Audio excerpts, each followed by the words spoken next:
Nabi Ayyub calayhi salaam wuxuu ahaa addoon Alle karaameeyey, dulqaad iyo imtixaan adag ayuu maray.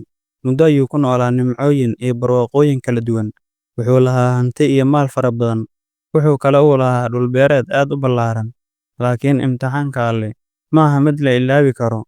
Si loo tijaabiyo sabarkiisa iyo sida uu Alle u jecel yahay, wuxuu la kulmay dhibaatooyin aad u adag, cudur halis ah, khasaare hantiyadeed, iyo geerida carruurtiisa. Laakiin weligiis ma caban. Taa waxay ina baraysaa in aan samir iyo dulqaad u yeelano imtixaanada nolosha. Iyada oo jirkiisu uu xanuun galay, dadkiisiina ay ka fogaadeen, marna kama tegin xuska Alle subxaanahu wa tacaala.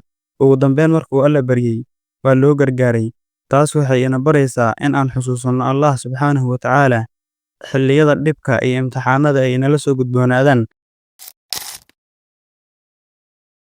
Nabi Ayyub calayhi salaam waxa uu deganaa magaalada Xawraan oo u dhow dalka Suuriya. Nabi Ayyub waxa uu ahaa nin Alle isugu daray qurux iyo maal iyo ubad fara badan. Waxa uu Alle siiyey 14 carruur ah iyo nooc kasta oo xoolo ah.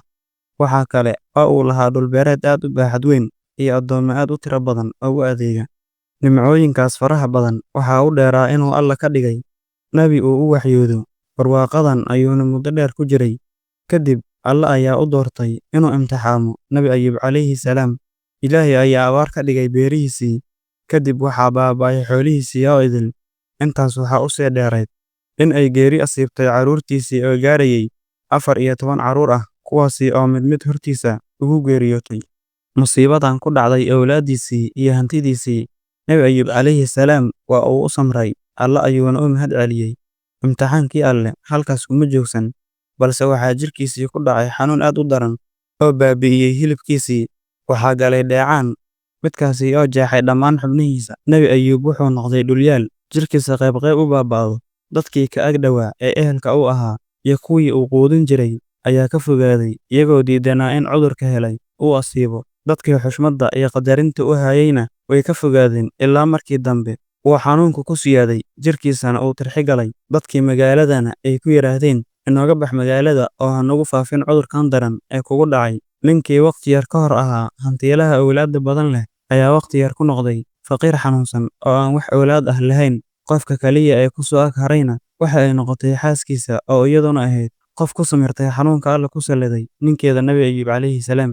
Xaaskii Nabi Ayyub waxay mar kasta ahayd garabka kaliya ee Nabi Ayyub calayhi salaam u haray. Guryaha ayay ka shaqayn jirtay si ay raashin uga soo hesho ay ku quudiso ninkeeda bukaanjiifka noqday. Maalin ayay Nabi Ayyub weydiisay, maad Alle inoo baridid si uu dhibta noogu dulqaado? Wuxuu ku yidhi, Alle 70 sano ayuu caafimaad iyo barwaaqo siiyey, ee 70 kale oo imtixaan ah miyaanan ku sabri karin? Xaaskii Nabi Ayyub calayhi salaam cimrigeedii waa uu weynaaday oo dadkii waxay u diideen inay uga shaqayso guryahooda. Waxayna garan weysay qaad ay ku keento cunto uu quuto. Nabi Ayyub calayhi salaam waxay lahayd timo aad u dhaadheer. Maalintii dambe ayay tidacday timaheedii oo ay ka goysay qayb ka mid ah, kadibna iibisay oo ku soo gaday cunto. Nabi Ayyub calayhi salaam ayaa la yaabay halka ay ka keentay cuntada, maadaama ay dadkii diideen inay u shaqayso. Wuuna weydiiyey, laakiin uguma jawaabin. Maalintii xigtay ayay sidii oo kale samaysay. Nabi Ayyub ayaa mar kale weydiiyey meesha ay ka keentay lacagta ay ku soo gaday cuntadan. Waxay u sheegtay in timaheedii ay iibisay. Nabi Ayyub ayaa markii uu maqlay arrintan aad ayuu u murugooday, sida uu Anas bin Maalik ka wariyey Nabiga sallallahu calayhi wasallam. Nabi Ayyub imtixaankaasi wuxuu u haystay muddo 18 sano ah. Waxaa baaba'ay jirkiisii oo dheecaan iyo tirxi u galay. Markasta oo Alle xasuustana waa uu ka xamdi jiray, isaga oo leh, nimco ayaan haystaa, intuu weli ii fiyow yahay, carab aan Alle ku xusi karo.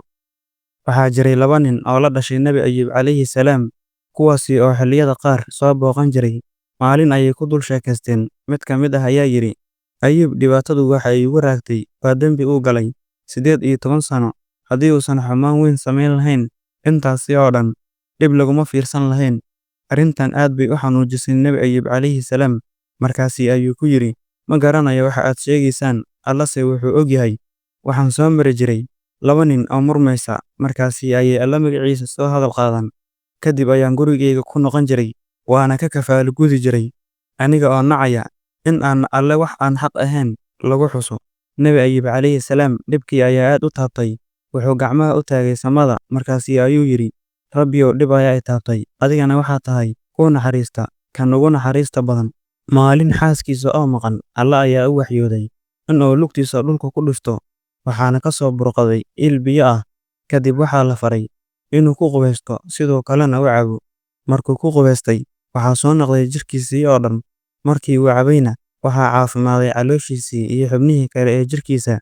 Sidaasii ayuuna Nebi Ayuub ku caafimaaday, Allana cudurkii igu qaaday. Xaaskii Nebi Ayuub calayhi salaam ayaa soo noqotay, waxayna la kulantay nin dhalinyaro ah oo qurxoon. Markaas bay weydiisay, ma aragtay nebigii la imtixaamay?